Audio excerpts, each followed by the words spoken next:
Selepas mengamati pelbagai bentuk bual bicara, kami dapati kebanyakannya tergantung dan tidak menyediakan satu pandangan balas yang muktamad ataupun tuntas. Namun kami yakin tak kesemua isu dapat kita tangani dan menyelesaikan suatu solusi yang nyata. Tetapi sekurang-kurangnya, kita harus berikan komitmen untuk terus mempunyai stamina menelaah sisi pandangan yang pelbagai tanpa kita perlu memihak secara partisan. Dan kerana itu kami menyediakan ruang Dialektika TV dengan menyediakan suatu bentuk bual bicara, prolog sebagai mukadimah, dialektika sebagai kemuncak dan epilog untuk kita menilai sisi pandangan pelbagai ini agar kita dapat melihat sesuatu isu itu secara rasional. Maka kami tawarkan kepada anda Dialektika TV, pentas yang turut mengajak anda berpartisipasi memberikan pandangan balas tentang advokasi dasar.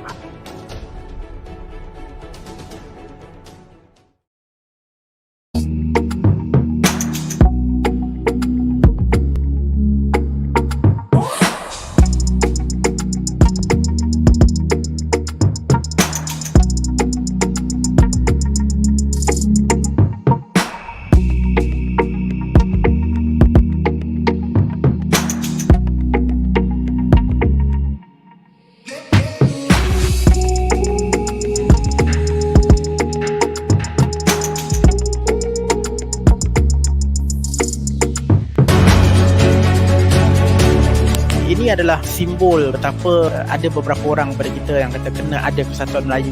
Saya melihat Malaysia sebagai... Ini saya rasa penting kita memikirkan. Tapi tak ada reformasinya di situ. Namun begitu tidak bertindak, mana ada demokrasi? We have wasted the crisis dengan tidak membuat pertempuran. The biggest shareholders of a government is rakyat. The biggest shareholders of a government is rakyat.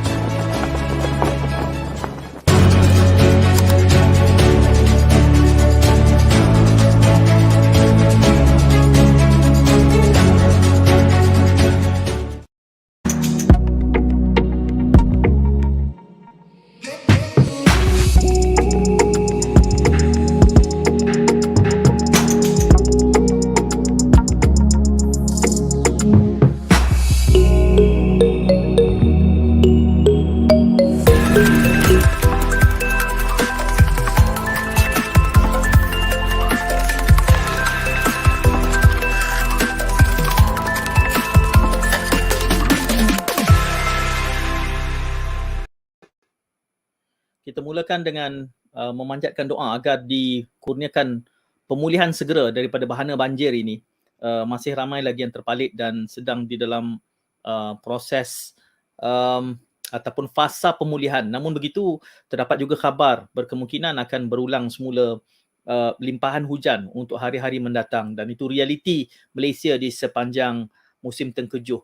Cuma untuk kali ini ia agak geruh dengan kadar banjir yang melibatkan skala yang besar. Turut juga kita bersimpati dan salam takziah kepada mangsa yang terkorban di dalam insiden ini, dan kepada umat Islam, mari sama-sama kita sedekahkan umul kitab. Bismillahirrahmanirrahim. Alhamdulillahirabbil alamin arrahmanirrahim maliki yaumiddin iyyaka na'budu wa iyyaka nasta'in ihdinas siratal mustaqim siratal ladzina an'amta 'alaihim ghairil maghdubi 'alaihim waladdallin. Amin. Assalamualaikum dan salam muhibah. Saya Syed Munawar, anda sedang menyaksikan Dialektika secara langsung. Jadi jika anda ingin berpartisipasi untuk memberikan pandangan balas, kami sentiasa menyediakan ruang ini untuk anda memberikan komentar, dan mungkin juga boleh hadir selama 2 minit sebagai tetamu ataupun audiens kami. Sebentar, saya mencari. Ya, ini dia taliannya. Dan dikongsikan talian ini di sepanjang bual bicara kita secara rerayap. Anda boleh menghubungi Zahra dan cuba mendapatkan tiket 2 minit. Kami berikan keizinan jika anda ingin berkongsi, khususnya jika anda terlibat berada di lapangan, merupakan mangsa, merupakan anggota yang sukarelawan ataupun pasukan penyelamat, ingin berkongsi anekdot, boleh kita berikan kesempatan sedikit pada malam ini untuk kita melihat realiti dan mengukur mengukur kesiapsiagaan. Ini sudah menjadi suatu perkataan yang agak klise mutakhir ini, dan saya bagi pihak Dialektika, kami rasa kami memahami akan keluh kesah rakyat berikutan insiden yang berlaku ini, kerana sehingga ke hari ini ramai yang ternanti-nantikan. Kelihatannya seperti belum ada suatu gerakan di peringkat kebangsaan, belum nampak, ataupun apakah komunikasinya tidak cukup hebat, tidak cukup dipertajam.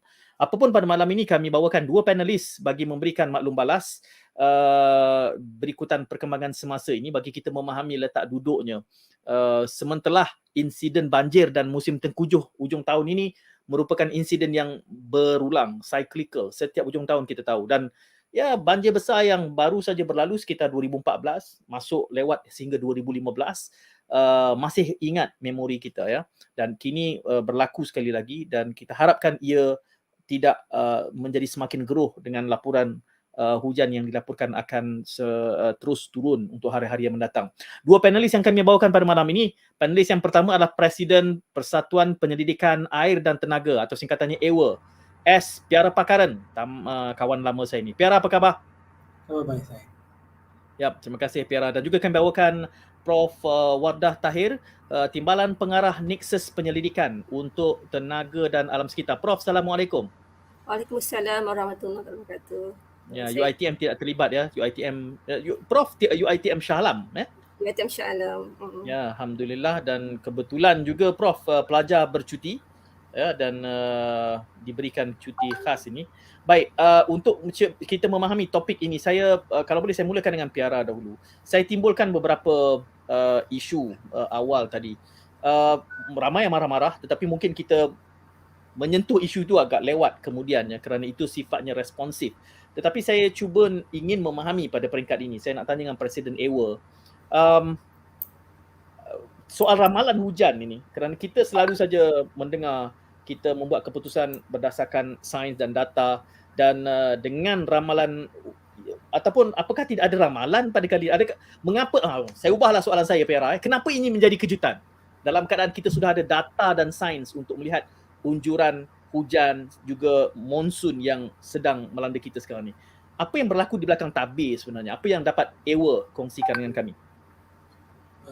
Kalau kita lihat dalam situasi sekarang, memang dikatakan mengejutkan sebab saya rasa kerajaan telah bersedia untuk melihat banjir di Pantai Timur. Tapi di sini kita lihat apa yang berlaku adalah bila banjir berlaku di Pantai Barat, kita tidak bersedia. So dalam konteks ini, apa yang kita risau adalah apakah simulasi-simulasi banjir dan juga kemarau yang dilakukan sebelum-sebelum ini tidak digunakan untuk persediaan, sebab walaupun ramalan cuaca dikatakan sesuatu yang boleh berubah dalam minit-minit ia sepatutnya berlaku, tetapi apakah tiada komunikasi? Dan bila kita lihat hujan turun hampir 1 hari tidak terhenti, bermaksud memang ada risiko banjir, dan tak ada komunikasi di antara agensi yang melihat kepada kelebatan hujan dan juga agensi-agensi yang memantau kenaikan aras air sungai dan juga lokasi-lokasi yang boleh menjadi mungkin menjadi lokasi-lokasi banjir di mana ia di bawah kerajaan-kerajaan tempatan yang boleh ambil alih dan bantu. Ini dalam yang saya rasa tak ada. Okey, dalam hal ini pertama adalah soal cerapan data dan apa yang data laporkan. Yang keduanya adalah soal melakukan unjuran, membuat projection, dan yang ketiganya mungkin menyalurkan maklumat itu untuk tindak balas segera. Saya difahamkan Prof Wardah juga terlibat antara pihak yang membuat ramalan ataupun boleh kita kongsikan apa yang berlaku sebenarnya apabila data ini tiba ke pangkuan MET. Okey, terima kasih Tuan Syed. Okey, sebelum tu seperti yang kita telah sedia maklum, macam yang Encik Piara sebut tadi, nak ikutkan kalau selalunya bulan Disember memang Pantai Timur yang akan mengalami banjir dan hujan lebat, tetapi seperti yang telah diberitakan juga oleh berita-berita kita difahamkan bahawa hujan turun tu dia sangat luar biasa, iaitu sebulan. Macam saya ambil data daripada Info Banjir ni, kita ada stesen contoh dekat Kelang, Sungai Gong stesen kat Kelang pada 17 Disember 279 mm hujan turun, which is more than 1 month. 1 month for December is 252 dia punya purata bulanan. Tapi 17 Disember dia turun 279. 18 Disember dia turun 302 mm. So 2 hari hujan berturut-turut yang sangat lebat, so the land saturated, dah tepu, dan itulah antara punca penyebab utama saya rasa banjir yang sangat macam luar biasa ni. Okey, setelah itu bercakap tentang ramalan ni kan, kita ada 2 ramalan, ramalan hujan dan ramalan banjir. Okey. So kalau ramalan hujan itu adalah di bawah bidang kuasa Jabatan Meteorologi Malaysia, MET Malaysia. Ramalan hujan yang biasa dilakukan di MET Malaysia, kita menggunakan apa yang dipanggil numerical weather predictions, yang mana ini adalah macam equation dia sangat kompleks, macam dia orang guna model-model NWP ni, ataupun dalam bahasa Melayu ni ramalan cuaca numerical ni, yang mana asalnya daripada Penn State University. Dia orang menghasilkan contoh macam model WRF.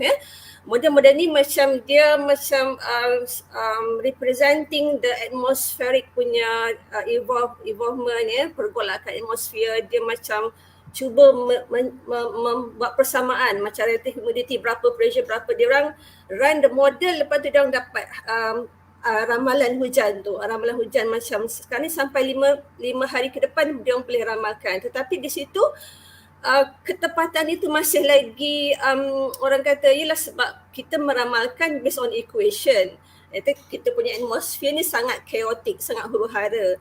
Lepas tu kita input kepada equation itu pula adalah daripada data-data yang sedia adalah. Contoh macam inputnya untuk kita run kan kena ada input tu, data macam satellite data, buoy punya data current punya boundary condition lah, supaya this boundary condition data ni pun tak semestinya tepat, dan kadang-kadang bila dia run tu ada error. Sebab itu bila ramalan ni MET Malaysia kadang mengeluarkan hujan lebat merata-rata gitu kan. Dia macam ramalan tu bersifat agak lamsam gitu, agak macam kualitatif lah saya katakan kan. Jadi dia itu ramalan sementara kalau ramalan hujan, ramalan banjir pula adalah di bawah bidang kuasa Jabatan Pengarah Saliran, yang mana di sini dia sama ada kalau dulu kita kalau buat ramalan banjir macam paras air dah meningkat. Okey, so orang dah macam nampak paras air sungai dah naik tu, dah nampak bahaya, dia orang akan start lah bagi warning dan sebagainya kan, untuk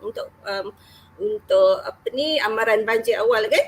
And then recently bila teknologi dah berkembang lagi, kita membuat permodelan basin lembangan tu kita modelkan untuk kita membuat bagaimana air tu naik, dengan input hujan bagaimana air tu naik. Okey, itu ramalan hujan dan ramalan banjir. Untuk ramalan yang ke depan, maksudnya kita nak terfokus kan, macam nak bagi warning ahead kan, kita memerlukan input yang lebih tepat untuk ramalan banjir tersebut, macam tu. Kalau nak ikutkan sekarang, kita ada macam boleh tunjuk slide yang pertama tu kot ya. Okey. Kita ada beberapa cara untuk yang ini adalah saya lebih suka mengatakan dia anggaran dengan ramalan lain ya. Anggaran ni estimation yang mana dia real time. Sekarang ni berapa hujannya, anggarannya menggunakan image satellite.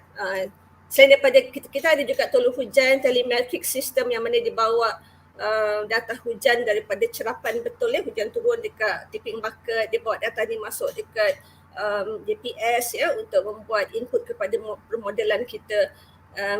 Itu satu data yang kata apa ground truth lah, yang memang data hujan yang memang cerap hujan, air hujan. Tapi kalau image satellite, dia menganggarkan gitu, indirect estimation, sebab dia duduk dekat atas kan, dia macam geostationary duduk kat dia dan kat atas, bumi berpusing, so dia mencerap data hujan tu daripada atas ya. So kita boleh dapat hourly lah estimations ya. Kalau yang merah ni maknanya sangat sejuk. Kalau sangat sejuk tu bermaksud apa? Bermaksud awan cumulonimbus yang awan hujan tu dia tinggi, sebab yang tinggi tu dia lagi tinggi tu lagi sejuk, maka yang sejuk tu lah yang possibly related to rain. Itu dia kata indirect estimations. Okay. Satu lagi data radar tu. The next slide. Yang ini pula data, okay, sebelum tu data satellite tu kita tak ada di Malaysia. Meteorological satellite Malaysia kita menggunakan data daripada Jepun, Himawari daripada US, GOES, geostationary satellite daripada luar negara lah. Kita setahu saya kita belum ada lah ya. Yang itu kita hanya ada satellite broadcasting semua lah kan. Yang image radar kita memang adalah, kalau nak ikutkan kita ada 18 ya radar station seluruh negara. Dan image radar ni pun anggaran, quantitative precipitation estimations. Dia bukan forecast lagi ya. Dia bukan meramal ke depan. Dia masa tu hujan, masa tu dia bagi kita data. Ini contoh data radar semasa hujan lebat. Nampak tak yang dekat tepi ni Klang River Basin di sini kan? Saya tunjuk arrow saya, tapi saya tak pasti viewer nampak bagaimana. Kalau penonton boleh lihat di tepi Klang River Basin yang dekat Sumatera ni kan, memang terang, memang agak tinggi hujannya pada ketika itu kalau digambarkan oleh radar ni. Dan itu salah satu lagi cara untuk kita mendapat data hujan. Okay? Satu lagi, boleh pergi the next slide. Ini semua daripada Met Malaysia. Data hujan, semua ni data semua ada. Yang masalah kita ni orang tak access kot kan. Data tu semua dah tersedia. Kita ada my cuaca oleh Met Malaysia ni, dia siap ada alert.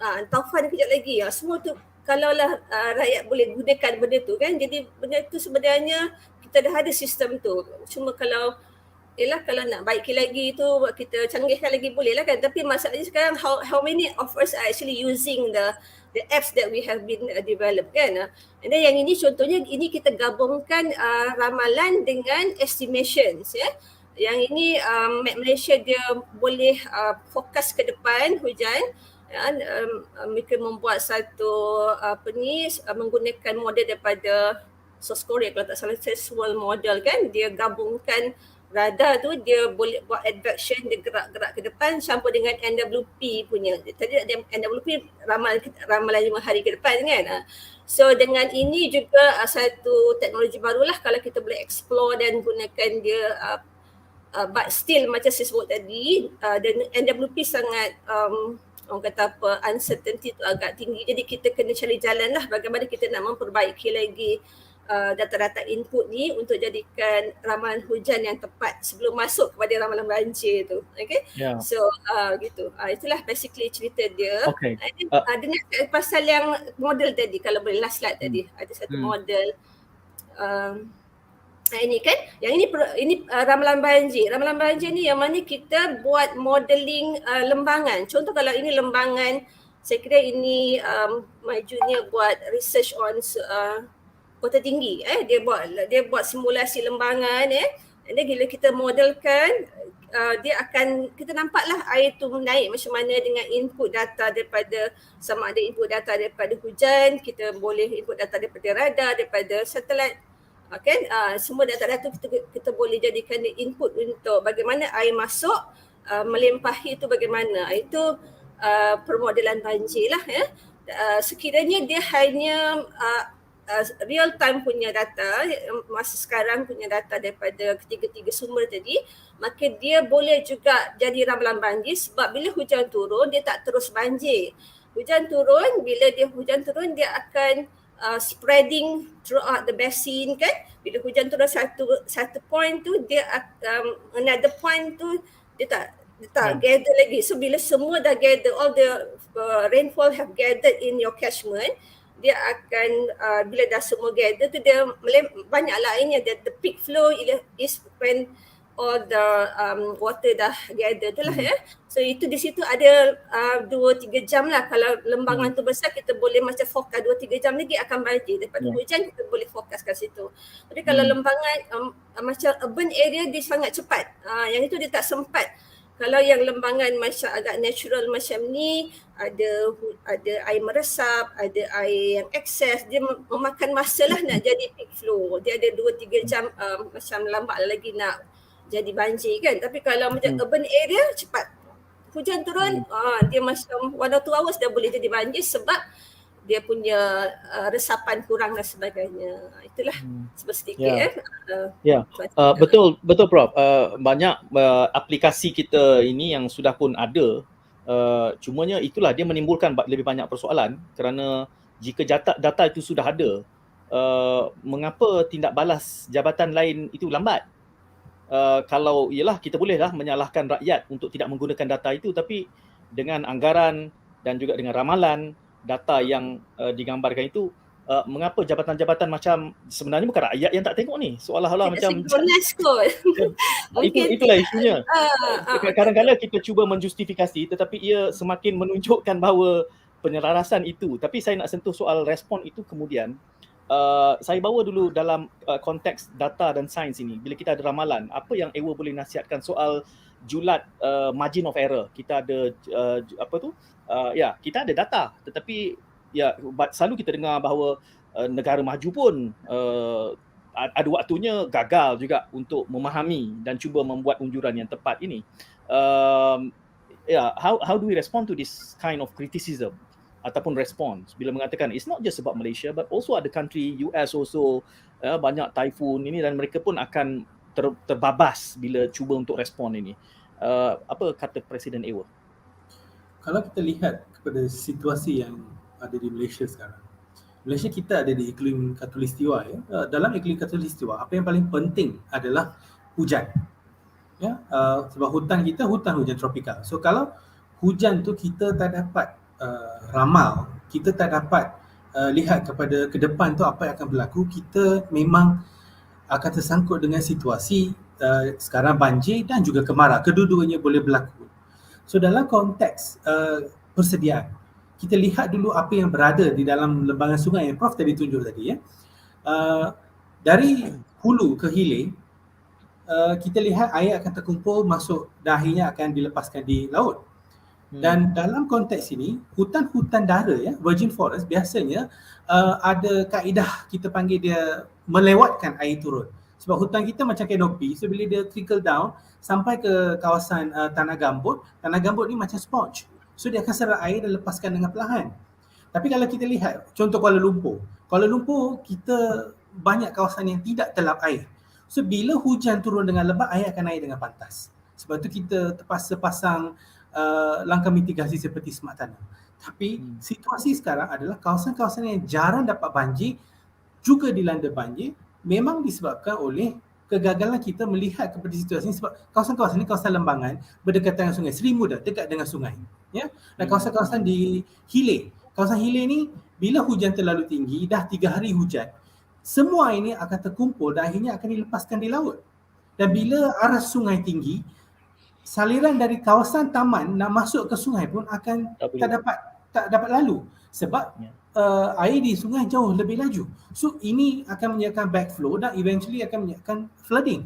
So dalam situasi ini, simulasi memang sudah dibuat apakah akan berlaku kepada Malaysia. Yang paling penting sekarang bukan apa yang berlaku real time. Real time ni kalau kita nak buat mungkin investment tak cukup dan sebagainya, itu alasan kita letak tepi dulu.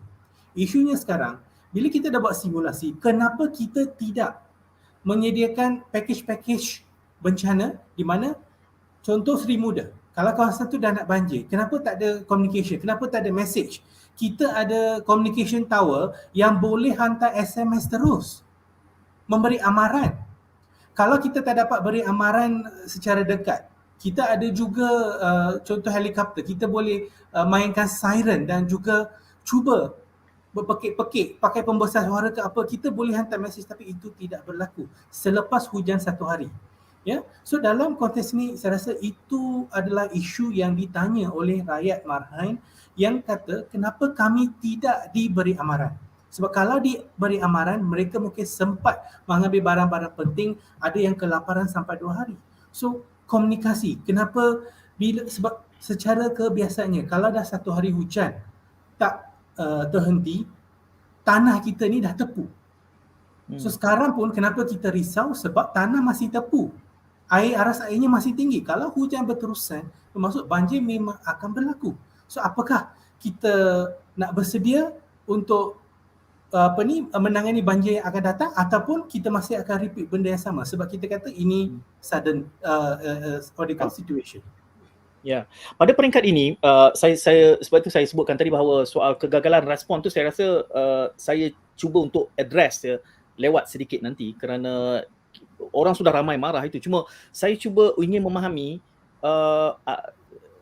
di mana saya sebut dalam Facebook saya kata sama ada kita tersalah baca ataupun sebenarnya kita baca betul tetapi dissemination of information itu yang terbabas misalnya, kan, dalam keadaan. Sebab tu saya tanyakan tadi kepada Piara, kalau Prof boleh bantu. Biasanya dalam data dan sains ini kita ada julat margin of error yang selalu kita sebut tu, ya. Dia ada julat ralat itu. Jadi kalaulah gambarannya, saya kurang arif soal ramalan lebih kredibel ataupun anggaran yang lebih kredibel, kerana dalam penjelasan Prof itu tadi saya cuba memahami which one comes first. Tetapi kalau kita sudah ada angka dan data itu, baiklah, kita bolehlah salahkan rakyat tak menggunakan aplikasi, tetapi kelihatannya agensi pun tak menggunakan aplikasi itu. Jadi kalau kedangkalan rakyat tu saya rasa tak apalah, memang rakyat tak cakna, tapi apabila agensi pun sampai 48 jam tidak boleh mengedarkan bot, di mana data dan sains ini gagal dimanfaatkan dalam keadaan kita sudah ada data dan Prof juga sudah menunjukkannya. Jadi margin of error, adakah kerana actually margin of error itu sebenarnya sentiasa saja besar, menyebabkan sebenarnya semua ramalan dan anggaran ini tidak bermakna apa-apa pun, ataupun sebenarnya agak kredibel tetapi somehow tak sampai apa sebenarnya di belakang tabir data-data dan sains cuaca kita ni, Prof? Okey, Tuan Syed, saya kira dia betul dua-dua kot. Dia macam kalau saya review juga others punya forecasting kan, dekat negara-negara maju pun mereka menghadapi masalah ketidaktepatan ni. Dia macam sesanggih mana pun kita develop, macam saya sebut tadi kan, dia ada error, margin error, tetapi kalau kes-kes yang macam terlalu luar biasa begini, dia berpotensi lah dia punya margin of error dicampur lagi dengan ketidaksediaan tu lah kan. Jadi orang macam tak alert tu sebab dia rasa benda tu tak akan berlaku lah. Dekat Selangor contohnya kan, jarang berlaku. Jadi benda tu agaknya dua-dua tu memainkan peranan. Tetapi saya kira kalau lihat itulah sebab dia punya pattern tu dah nampak. Contoh dekat radar image dah nampak dah ada hujan lebat dan sebagainya, tetapi orang tidak mengkaitkan dengan hujan yang sebegitu mungkin kan, sebab dia tak menyangka, dia punya assumption tu dia menolak agaknya realiti yang akan berlaku, contohlah kan, mungkin begitu. Saya ingin kongsikan, kita cuba lihat realiti kerana saya cuba membawa perbincangan kini ni tentang melihat muka bumi misalnya, kerana kita sudah ada datanya menggambarkan hujan di mana. Persoalan berkait tentang kenapa tempat ini tenggelam, teruk dan kenapa ini kurang.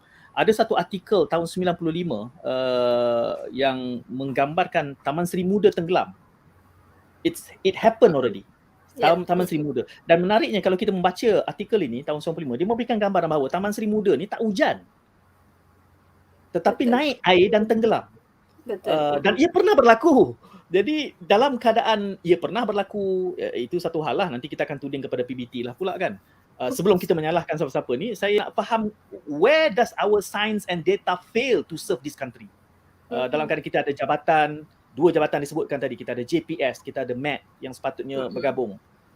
Jadi mengapa saya teringat ini Prof dan Piara, 2014 apabila banjir teruk di Kelantan itu, soalan yang sama saya tanyakan, adakah kita tidak boleh menjangkakan Kelantan akan seteruk itu? Dan jawapan yang saya dapat pada ketika itu adalah hujan tu turun dekat Banjaran Titiwangsa. Dia nak turun belah kanan belah kiri kita tak tahu. Which is to me fair lah kan. Dalam hal yang sebegini, kita ada datanya dan 2014 ke 2021 jarak tu sepatutnya we have learned our lesson. And obviously 1995 pun Seri Muda tenggelam tanpa hujan. Dan it happened before, now it repeats. So it seems like we never learn from history. Kenapa Seri Muda ni? What actually happened dalam konteks muka buminya ke? Kan? How do you explain this? Sebagai layman lah, kami ni tak kerti lah nak baca data kan. Tapi boleh tunjukkan yang peta tu kot. Peta yang last map. Baik, peta, sorry. Lepas tu. Ada lagi. Okay. Yes, this one. Kalau nak ikutkan, ini adalah actually kita sekarang banyak sangat at the tip of our finger, dah banyak sangat sumber-sumber kan, nak tengok macam mana muka bumi, boleh je Google Map Hill, Google Earth pun ada. Kalau tengok ini adalah peta Selangor yang saya dah letak di dia, digital elevation, nampaklah elevation kan, ketinggian dia. Dan kalau kita lihat di sinilah kedudukan di dalam lembah inilah kedudukan Taman Seri Muda. Macam persoalan Tuan Syed, kenapa ada yang termenung lagi airnya tak nak pergi kan, di compare dengan tempat-tempat cepat aja airnya pergi, sebab dia di dalam satu macam lembah macam tu kan.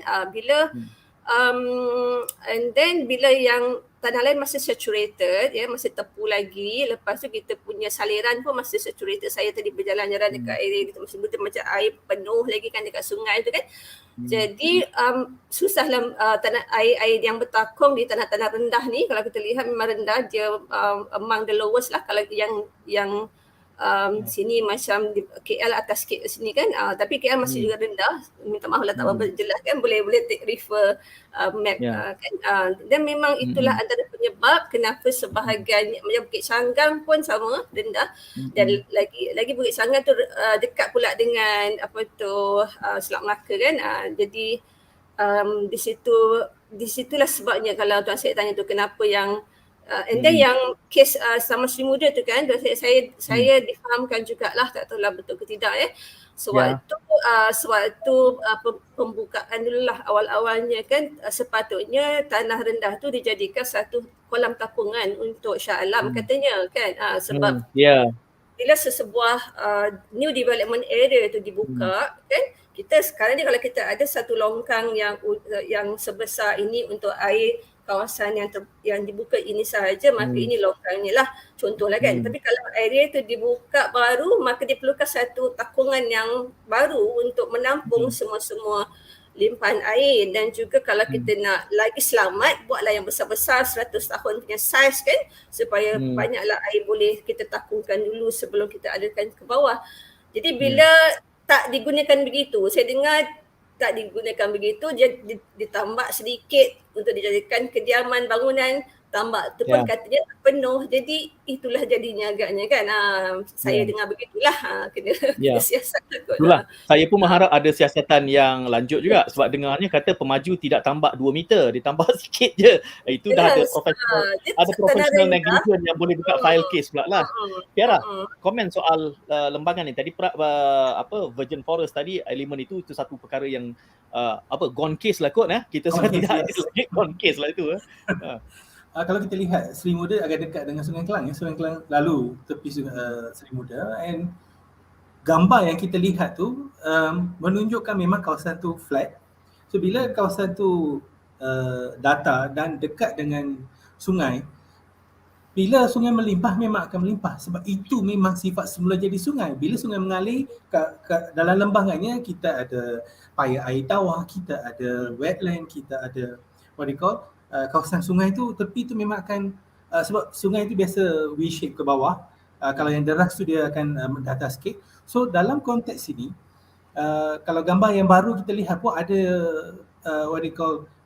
pintu air yang agak besar dekat Seri Muda. Biasanya pintu air adalah untuk banyak kawasan sekali dia ada pintu air yang besar. Tapi ini untuk satu taman kita ada pintu air yang besar, maksudnya memanglah dari segi design tu kita ada isu. Yang keduanya pengalaman saya sendiri, ada satu taman tu memang selalu banjir, dan bila kita buat laporan kita hantar sampai PBT, dalam mesyuarat Jabatan Jabatan Pengairan dan Saliran, dia katakan, Mr. Piara, cadangan yang kamu beri itu adalah sama dengan cadangan yang kami sudah berikan sebelum developer membangunkan kawasan tu. Maksudnya PBT gagal melaksanakan. Dan juga dalam isu Kelantan tu, ya, di satu pekan tu kita lihat sungai tu melengkung dekat pekan. Bukit yang kawasan melengkung tu, bukit tu sudah ditarah habis. So waktu 2014 bila hujan, air sungai itu sudah tinggi, dan bila hujan turun dari bukit sekali dia tolak air masuk ke kawasan pekan tu. Sebab itu banyak kawasan-kawasan yang berhampiran dengan sungai itu terjejas dengan sangat teruk waktu banjir. Dan bila dikatakan situasi ini di luar kawalan, bukan. Situasi ini memang sudah pun kita tahu bila dijangkakan akan berlaku. Dan tentang data dan sains error of margin ni, margin of error, bila kita buat apa-apa reka bentuk, memang kita akan masukkan safety factor.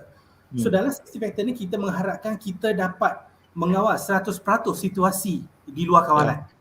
Katakan pada waktu perkara itu berlaku, hujan melebihi 10%. Tapi 90% tu kita sudah pun dapat kawal melalui projek yang kita gunakan dalam reka bentuk. Tapi kalau kita tak buat apa-apa, kita tunggu saja perkara itu berlaku dan kita lihat apa yang berlaku sekarang. Itu yang akan terjadi. Ya. Apabila kita masih bercakap soal tempat mana, Prof dan Piara, tempat yang mana rendah, tempat mana tinggi ni. Tadi gambarannya bahawa Seri Muda tu di kawasan lembangan, lembah. Tetapi Ulu Langat pun banjir. Ulu Langat ni kawasan gunung, kawasan tinggi. apa isunya ni? Tapi dia dah surut kan, Tuan Syed? Dah surut, betul. Ya, betul. Kenapa mereka, gambarannya KL selamat kerana ada smart. Kerana pada hari Sabtu itu kita sudah mendapat laporan bagaimana Sungai Kelang dengan convergence itu, confluence of the two rivers itu sebenarnya sudah sampai ke gigi tebing dah. Kalau hujan berterusan maka dia akan melimpah. Tapi kita di KL mungkin diselamatkan oleh smart tunnel, alhamdulillah. Tapi di Ulu Langat itu masih ada tempat yang tenggelam dalam keadaan dia berada di atas, di pinggir bukit dan gunung. Jadi apa yang berlaku di sana? Apa yang berlaku di Seri Muda, Prof? Betul, Tuan Syed. Saya teringat Gua Musang, Tuan Syed, masa dia macam analogi, dia macam kes Gua Musang yang mana waktu banjir Kelantan 2014 tu macam banjir tsunami kan, yang mana air hujan sangat lebat lah di puncak Gunung Gagau kan. Jadi bila dia turun tu dia zas lah semua tu, kemusnahan tu sangat teruk. Tapi banjirnya tak termenung lah. Memang sebab pada hari kejadian memang hujan sangat lebat, merata-rata Hulu Langat pun merah je saya nampak kan. Jadi hujan lebat dia di atas gunung tu, dia velocity air tu lagi kuat lah kan. Daya energi air tu, potential energi daripada atas turun bawah tu yang dia boleh ranapkan rumah-rumah banyak, agak teruk sedikit dia punya kerosakan di sana. Tapi dia cepat surut kan, sebab airnya turun kan. Cuma yang kes yang Seri Muda, Bukit Sanggang ni air dia termenung. Beberapa hari pun tak surut-surut sebab dia bertakuk. Dekat lembangan macam tu. Tapi air yang samalah, air hujan turun ke situ kan. Saya nak tanya Presiden Ewa ni, sebab dia banyak juga sebelum ni bercakap soal gambarannya kenapa di Ulu Langat itu adalah kerana empangan melepaskan air 25%. Dia tak boleh tiba ke tahap kritikal tepunya itu, penuhnya itu. Dan ketika mana air laut pasang, walaupun air semakin surut dari Ulu Langat, tetapi disebabkan pertumbungan air itu, kemudian empangan pula dibuka. Itu gambarannya kenapa Ulu Langat itu. Kalau betul, saya nak minta Piara komen. Yang keduanya, SOP empangan ini dalam konteks air di antara dua mudarat. Bahaya empangan terlalu penuh dengan apabila melempah maka rakyat yang berada di bawah arus itu pula yang terkena tu. What is the standard procedure dalam hal ini? Untuk membina empangan empangan ada dia punya manual sendiri. Setiap empangan itu berbeza. Setiap empangan ada manual dia sendiri. So untuk dari segi keselamatan sebab empangan ini menakung jumlah air cukup besar. Dan jika hujan terlalu tinggi, kita pernah lihat isu di Cameron Highland di mana empangan Sultan Abu Bakar, bila air dilepaskan, bila dikeluarkan siren, ada pihak yang tidak ambil ikhtiar dan tidak mengosongkan kawasan. So dalam situasi sekarang kita kena lihat sama ada perkara itu betul berlaku atau tidak. Tapi di lokasi yang kita cakap ni, walaupun berdekatan dengan kawasan hulu, dia masih di kawasan lembangan juga, di bawah. Dan bila air turun dan banyak anak-anak sungai ni menggabung menjadi sungai besar. So dalam konteks ini kita kena lihat juga adakah sistem delay, natural delay ni adakah atau tidak. Sebab kalau semua dah jadi kelapa sawit, walaupun berdaun hijau, dia tidak berfungsi seperti hutan. Saya juga pernah ada kes di mana kawasan tadahan air ditanam dengan pokok betik. Bagi saya tak masuk akal langsung. Sungguh-sungguh tak masuk akal. So bila kawasan hutan ni hilang, so eventually kita akan ada isu air naik dengan cepat. Sebab bila dia turun dengan kelajuan yang tinggi dan bila sampai ke bawah dia terpaksa slow down. So ini akan menyebabkan air terkumpul dan melimpah di kawasan sana. So itu menjadi satu isu. Dan untuk empangan juga kalau kita tak ikut manual dia, sebab setiap tu kita ada safety factor. So bila dia terlepas safety factor, pecah empangan, nanti kita ada bahana yang lebih teruk. Besar. Itu yang kita tak nak. So dalam konteks ini, empangan biasanya digunakan bila dah sampai satu tahap tu dia terpaksa lepaskan air. Kalau tidak ia menjadi masalah. So dalam perancangan ataupun modeling untuk banjir memang kita kena ambil maklum situasi-situasi ini supaya ia tidak menjadi teruk. Dan balik pada isu komunikasi. Komunikasi seperkara. Saya masih nak pegang Piara dalam hal Hulu Langat ni sebab pertamanya saya bimbang juga kalau kita berbincang berdasarkan hearsay. Laporannya bahawa empangan di Hulu Langat tu melepaskan 25% atas sebab standard measure yang Piara gambarkan.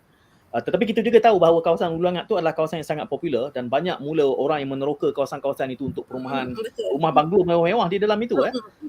Jadi apabila kita sudah ada standard requirement ini, certain dan lain empangan lain dia punya requirement, ia tidakkah perlu sekaligus mengambil kira perimeter berapa kilometer, 20 kilometer sebagainya, kerana ini melibatkan nyawa ini. Kalaulah pihak PBT, local councilnya tidak mengambil kira ini, maka inilah yang berlaku. Bila hujan terpaksa lepaskan dan ada yang terkorban. Ini boleh dianggap sebagai professional negligence ini. Adakah pematuhan kepada piawaian keselamatan ini berangkai? Tadi disebutkan bahawa kawasan tadahan hujan tanam betik. Ini semua soal PBT yang tidak menguatkuasakan juga. Dan kemudian merelakan orang untuk terus meneroka buat rumah besar-besar. Tanah mahal tu di Hulu Langat itu kerana cantik di lembangan sungai. And this should not be the practice dalam keadaan kita. Ini iklim Khatul Istiwa dan empangannya di situ. Kita tak apalah, empangan tu mungkinlah dah berusia berapa puluh tahun. Kita tak boleh nak undo. Tetapi standard safety measure-nya kena tegas supaya ia menjadi tempat pelancongan yang betul-betul menjaga security ni. Apa komen Piara dalam hal ini? Saya ingin membawa satu isu Gurun Jelai di Kedah yang dikatakan isu kepala air. Nah, kalau kita lihat tak ada siapa membuat kajian berlakunya aktiviti perlombongan di kawasan kaki bukit. So bagi saya, bila kawasan yang mempunyai banyak hutan kat kaki bukit itu kita kacau, bermaksud aras air di bukit tu akan terganggu. So bila hujan turun, tanah longgar boleh menyebabkan membawa, ialah dia kata bukan membalak pokok turun dengan akar. Tapi situasi bila aras air lebih rendah, tanah akan longgar dan bila hujan memang akan berlaku isu tanah runtuh So dalam apa yang berlaku di Hulu Langat dan juga tentang operation standard untuk empangan. Yang itu kita tak boleh buat apa sebab kita tak nak empangan tu pecah dan menyebabkan malapetaka yang lebih besar. Itu kita tak nak. Tapi dalam konteks perancangan, PBT memang perlu mengikut apa yang sedang berlaku di sekitar mereka. Saya juga ada contoh-contoh di mana bila setiap kali projek mitigasi dibuat di Perak, ada satu kawasan projek mitigasi dia cukup cantik, cukup bagus. So bila dia buat projek mitigasi, ada juga empangan untuk menghasilkan tenaga elektrik, empangan hidroelektrik. Kita lalukan air 4 kali untuk hasilkan elektrik dalam satu aliran air. Tapi selepas projek mitigasi ini siap, kawasan hutan sekelilingnya hancur. So maksud bila satu projek itu dilakukan, ia mengambil kira apa yang berada di sekitarnya. Dan kalau tempat sekitarnya tidak dilindungi, maksudnya projek ini akan gagal dan aliran air permukaan akan bertambah dan projek itu sebenarnya tidak membantu untuk mengurangkan banjir. Dan bila selut dan benda-benda pokok dan ranting semua masuk dalam air, ia menjadi masalah yang cukup besar yang kita perlu hadapi.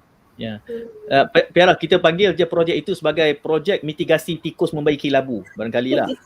Sebab it doesn't help kan. Dia sepatutnya membantu tapi sebenarnya it makes matters worse. Kita ada Prof memimpin Nexus tenaga dan alam sekitar ni, dan saya difahamkan Prof ni fasihlah soal kepala air di Jerai tu.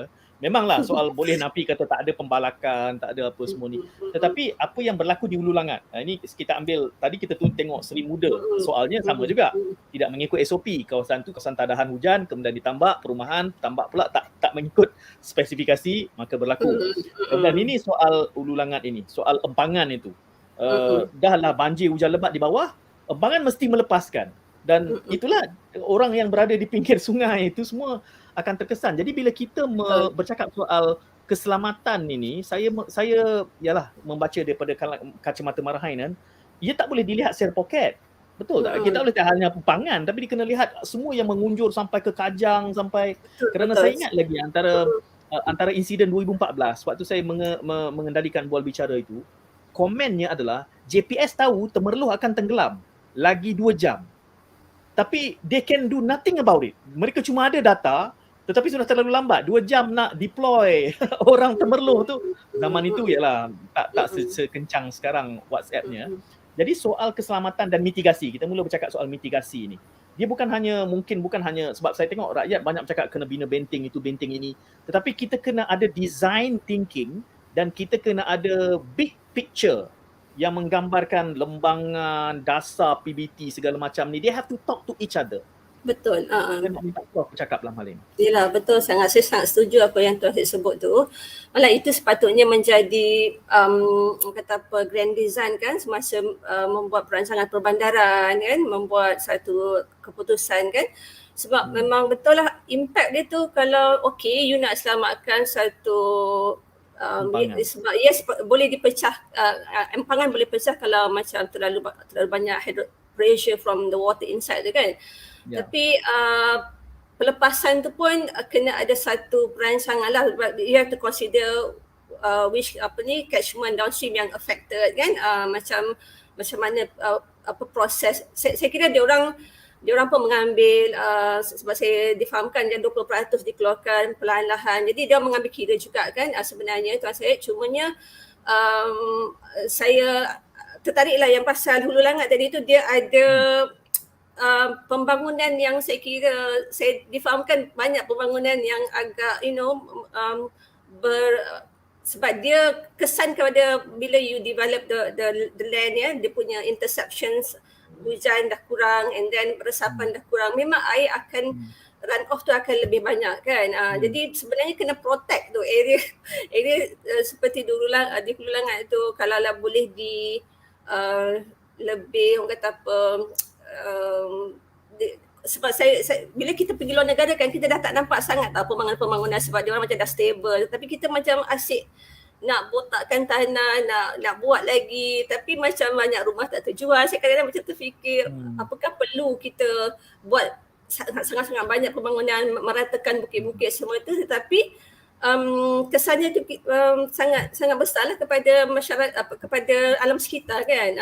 Bila air bila hujan turun di atas tanah yang dah guna, memang dia akan run off tu lagi dia tak dapat meresap, lagi banyaklah limpahan air kan yang membanjiri. Rumah saya ni pun membanjiri jalan sebab daripada construction area macam tu. Jadi saya agak kurang. Prof, saya nak minta komen Prof sedikit kerana kelihatannya pentadbiran kerajaan yang ini sudah mula bercakap soal zero carbon ya. Jadi itu istilah-istilah yang besar. Prof menjaga Nexus tenaga dan juga alam sekitar, dan kita bercakap sebelum ni SDG ni dah lama dah. sustainability ni, SDG ni. Adakah dengan perkembangan semasa ni sebab sekarang ni kita, bagi saya pegang kuncinya sudah ada data dan sains. Kita sudah bermain dengan AI, sudah bermain dengan data. Sepatutnya kita sudah ada persepsi dan perspektif yang lebih tepat lah, saintifik lah. Kita kena ada minda saintifik lah sekarang ni, kalaupun pentadbir ketua jabatan ataupun PBT ya.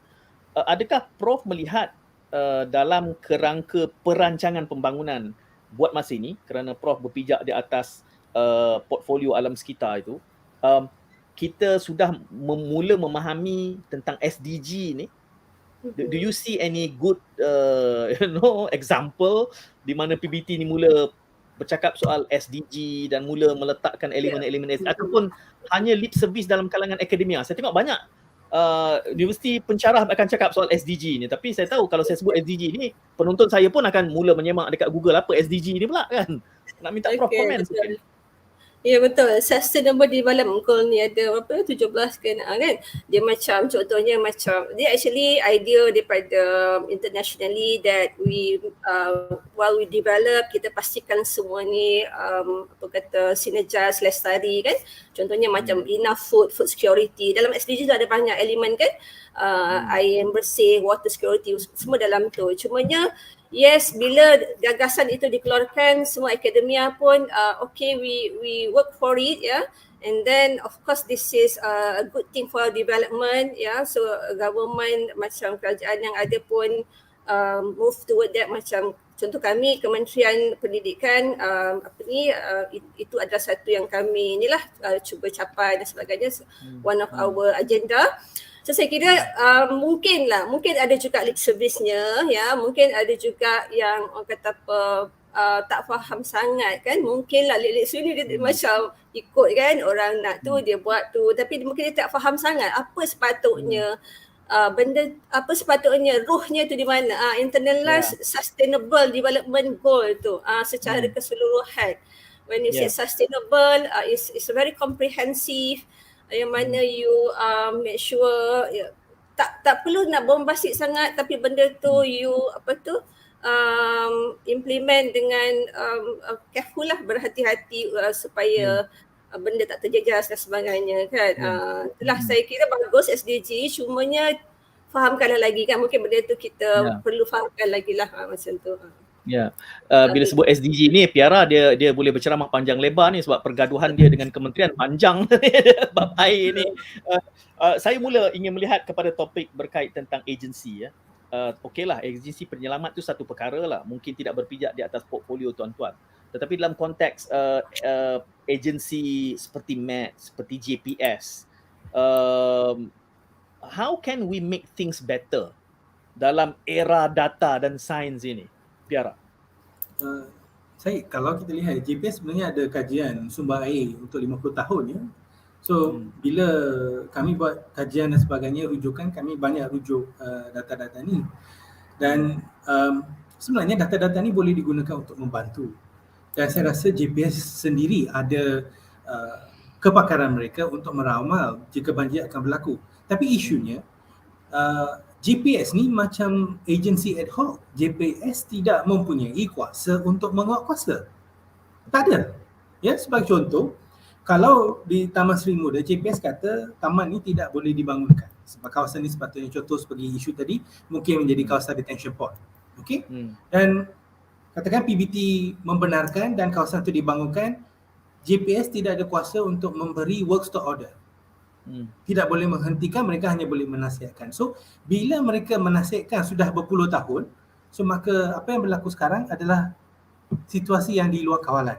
So kami pun sudah lama memberi nasihat kepada kerajaan untuk menggubal undang-undang untuk memberi kuasa penguatkuasaan kepada JPS, di mana jika projek-projek tebatan banjir ini tidak mengikut spesifikasi dan PBT gagal mengikut spesifikasi, sebab katakan dia ingin tambah satu taman baru sebab ada sedikit plot tanah yang bila naik bangunan bertingkat, cukai yang dia dapat lebih tinggi ya. So dia lihat kepada pendapatan.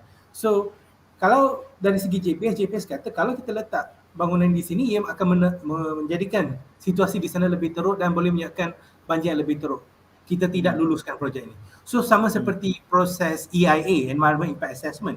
So proses ini juga akan lihat kepada impact banjir dan sebagainya, tapi EIA ini sudah outdated. So hanya dalam RMK ke-12 ni, selepas 10 tahun kita marah-marah, baru dia letak satu paragraf tu dia akan kaji semula. So kaji semula sama ada dia akan memperbaiki atau tidak, kita tak tahu. Tapi untuk JPS kita memang tak ada mana-mana jaminan daripada kerajaan akan wujud satu undang-undang untuk mereka membolehkan penguatkuasaan. So bila tak boleh buat penguatkuasaan, situasi akan terus berlaku seperti sekarang. Piara, penguatkuasaan ini berada di dalam tangan PBT. Ya. Betul kan? Jadi work stop order ni adalah dalam kuasa PBT. Ya, betul. Jadi sebelum kita bercakap soal memberikan gigi kepada JPS, tidakkah sebenarnya lebih prudent dan lebih segera untuk kita mempertanggungjawabkan PBT? Because the authority is within their hand already. Sebelum kita membantang perparlimen itu jauh lebih panjang.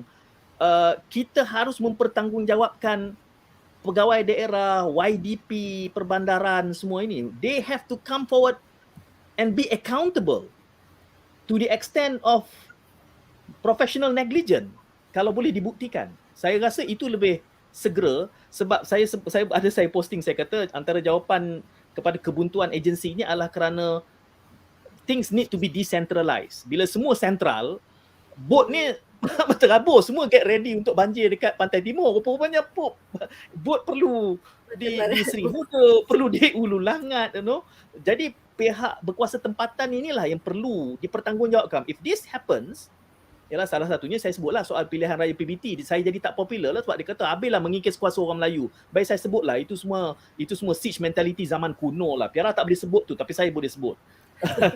Soal ketakutan Melayu kepada pilihan raya. Dan inilah bahananya. Kerana kalau pihak berkuasa tempatan betul-betul boleh dipertanggungjawabkan, sekarang ni susah kerana mereka dilantik. Tetapi kalau ada elemen pertanggungjawapan yang lebih jelas,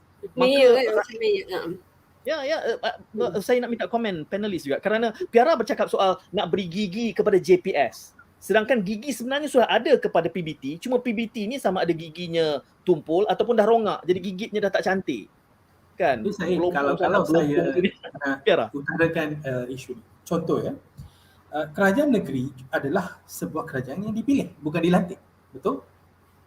PBT di bawah kerajaan negeri, dan jika berlaku pilihan raya, sebab saya bukan pakar bidang ni lah, secara logik saya lihat adalah lebih kurang sama saja. So dalam konteks PBT, saya rasa rakyat perlu tanggungjawabkan kerajaan negeri dengan apa yang sudah ada ya. So kerajaan negeri perlu mengambil tanggungjawab atas pertukaran guna tanah, land use. Sebab mereka perlu juga lihat apa yang PBT sedang buat. Kalau PBT contoh nyah gazetan hutan yang digazet, lepas tu dia nak kata dia gazet semula, lepas tu dia tunggu untuk tahun depan dan sebagainya. So yang beri kenyataan ni adalah kerajaan negeri. So kerajaan negeri patut dipertanggungjawabkan. So dalam situasi sekarang, apa yang kita boleh buat, kita hanya ada satu check and balance. Contoh ya, dalam industri air, yes, air dirawat, syarikat air akan buat testing untuk lihat air ini mematuhi piawaian kesihatan. Walaupun SPAN adalah agensi pengawasliaan, KKM adalah agensi yang mengambil sampel air dalam lokasi-lokasi taman untuk lihat sama ada air ini selama digunakan atau tidak. Check and balance. So ini yang kita nak. So dalam konteks PBT ada gigi, kita bagi satu lagi gigi. Biar harimau dengan harimau gaduh. Okay. Ya. So kalau kita biarkan harimau di peringkat negeri mengawal biri-biri di peringkat PBT, sukar juga. Ya. Piara, bila sebut biar harimau dengan harimau bergaduh ni, saya teringat Pihak Riudun Melaka. Ada ramai singa di atas bukit. Ada banyak, bukan ramai, ada banyak singa di atas bukit. Prof Wardah ingin menambah dalam hal keberkesanan agensi ni. Itulah kan bila JPS yang ada data JPS yang ada dia punya tools teknologi semua, dan PBT pelaksana. Jadi mungkin di situ ada satu gap kan, betul lah macam Piara sebut tu, letak gigi tu kat mana, dua-dua kat PBT ke ataupun JPS bagi gigi kan. So itulah saya pun kurang arif bidang ni. Saya kira kena sinergise lah somehow kan, macam mana nak buat tu. Ia hanya gambaran bahawa negara kita masih jabatannya bekerja in silos. Dan kerana itulah penyelarasan itu, dan kerana itu kita rakyat yang menanggung bahananya. Bukanlah kita menganggap bahawa menafikan bahawa ini semua takdir Tuhan, tetapi untuk mangsa berada di atas atap selama 48 jam tu saya tak boleh bayangkan. Betul. Ia menggambarkan tindak balas yang lumpuh sebenarnya dalam konteks penyelamatan lah. Itu dalam konteks menyelamat. Kalau tuan-tuan kalau panel saya malam ni ada daripada bomber ke, dan soalan dia akan pergi ke arah itulah. Tapi sebab kita ada AWA dan kita dalam sekitar, jadi soalan saya pergi kepada JPS dan PBT dan juga MAT lah. Okey, soalan terakhir saya. Mungkin a quick fix. Contoh, kalau kerajaan-kerajaan negeri, sebab setiap tahun PM dengan Menteri Besar ada mesyuarat, ya. So kalau mereka boleh buat satu keputusan, kalau JPS mengeluarkan cadangan ataupun laporan tentang projek-projek baru dan syarat-syarat yang perlu ditepati, kerajaan-kerajaan negeri akan pastikan PBT mengikut cadangan-cadangan GPS. Kita tak perlu tunggu lama. Dan dalam sini kalau kita buat audit, kita tengok yang mana tak ikut, maksudnya kawasan-kawasan tu memang ada masalah. So kita boleh fokus kepada projek-projek mitigasi kepada lokasi-lokasi ini. So ini quick fix, tapi saya rasa boleh menyelamatkan situasi. Saya difahamkan sebenarnya YDP PBT punya kuasa mutlak untuk go against. Jadi kerana mereka ada, dan kalau kita mendengar keluh kesah daripada pemaju, sebenarnya ada banyak masalah. Beberapa projek yang terhenti disebabkan hanya kerana YDP takut-takut.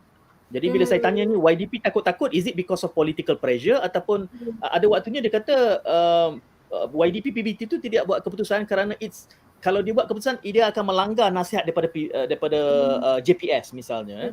Jadi itu semua benda yang kita kena lihat bersekali lah, kerana ada dua sisi dalam hal ini. Kerana itu saya lebih cenderung Piara mendorong untuk kita pertanggungjawabkan PBT.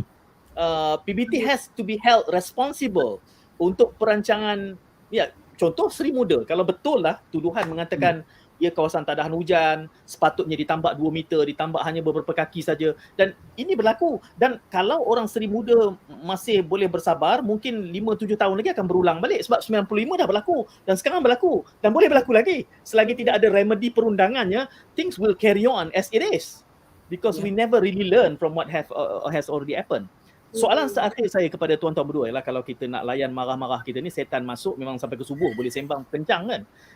Tapi kita nak mencari solusi sebab saya pun harus akui, Prof Piara, saya pun letih sebab bertanya soalan sama tiap kali banjir. Inilah soalannya kan. Jadi dan kita dapat jawapan pun sama je. Jadi maknanya things have not changed, we have not graduated.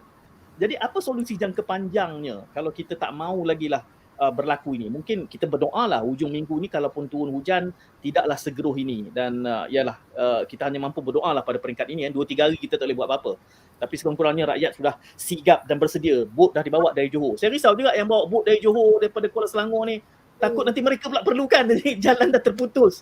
Itu satu cerita lain pula. But what's the long term in our mind? Saya nak mula dengan Prof dulu. Apa jangka panjang? Okey, so saya kira macam masalah banjir ni macam yang berlaku baru-baru ni, dia macam kata apa, tidak dapat diramalkan tu, menyebabkan banyak havoc dan juga itulah kemusnahan yang sangat luar biasa kan. Jadi untuk saya cadangkanlah, kalaulah kita boleh mungkin cadangan ni tak tahu nanti terima ke tidak, tapi macam kita dah nampak keberkesanan Smart Tunnel ya Tuan Syed dan juga Vera sebab dia macam kita perlukan satu takungan besar diverted, sebab kalau kita nak turunkan air banyak-banyak tu ke bawah, dibanjirkan downstream. Kalau berarti kita letak dulu dekat ataupun divert dulu dekat satu takungan. Jadi macam konsep macam Smart Tunnel lah semasa tidak berlaku unprecedented yang tidak disangka macam ni, kita jadikan di jalan. Mana-mana sesak tu kita buat jalan macam untuk mengurangkan kesesakan. Tapi bila banjir macam ni, kita boleh letakkan air banyak-banyak dalam tu. Contohlah, saya rasa itu cadangan saya lah kot kan. So, orang kata apa, like 200 years punya solution lah kan, yang besar punya skala kan. Itu saja. Tiara. Bagi saya, apa yang kita perlu lakukan sekarang adalah lihat data sebelum ni, lihat data apa yang berlaku pada hujung minggu lepas. Kita perlu lakukan simulasi, kita lihat simulasi ni semua lokasi di Malaysia dan kita lihat zon-zon berisiko tinggi. Bermaksud kawasan berisiko tinggi ni kita tak nak develop lagi. Kita letak di luar kawasan yang berisiko. Perkara kedua adalah bila kita nak buat adaptation mitigation. Adaptation maksudnya kita orang tu akan duduk sana je. Kita tak akan buat banyak benda, tapi kita hanya cuba mitigate apa yang mereka ada ke sana. Mitigasi langkah ke hadapan, yes, apa yang Prof cadangkan tu, yes, satu cadangan yang bagus. Tapi kita kena lihat juga situasi. So bila kita buat simulation tu, kita kena lihat hujan turun seluruh Malaysia. Yeah? So bagaimana kita nak maintain status quo supaya tidak banjir menjadi teruk. So bila kita buat simulation ni, kita ada isu safety factor, kita kena letak di sana. Dan bila kita buat safety factor ni, ia berpandukan dengan data. So apa yang saya juga telah cadangkan dalam RMK dan juga dalam belanjawan setiap tahun, kita lihat balik bila berlaku cuaca ekstrim, kita lihat apakah perubahan yang berlaku. Kita plot, kita nak baca apa yang sedang berlaku kepada cuaca kita ni. Adakah kita boleh lihat dia dalam satu yang kita boleh predict atau satu yang kita tak boleh ramal langsung. Kalau tak boleh ramal, bermaksud safety factor kita kena lebih besar.